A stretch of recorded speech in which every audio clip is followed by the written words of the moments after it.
Hi kapatid! No shrink, no deflate, malambot at tama lang ang tamis. Mocha chiffon cake, ganito ko lang ginawa. Sift and combine ko lang muna ang mga dry ingredients. Flour, baking powder, salt at sugar. Mix lang. Maglagay ng space sa gitna. Nilagyan ko ng egg yolk, oil, coffee mixture, and vanilla. Mix until well combined. At iset aside ko muna.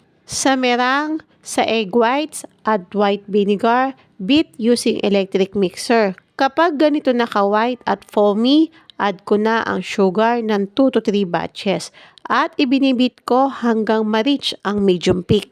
Kinukombine ko ang merang at butter ng 3 batches. Cut and fold lang ang pagmix. Kapag pantay na ang color nito, stop na para hindi ma-overmix. Ang ginamit kong pan dito ay 9x3. Tinap ko ng 3 times para males ang bubble sa mixture. At binake ko sa preheated oven. Mababa lang ang temp para pantay ang pagkakaluto hanggang gitna.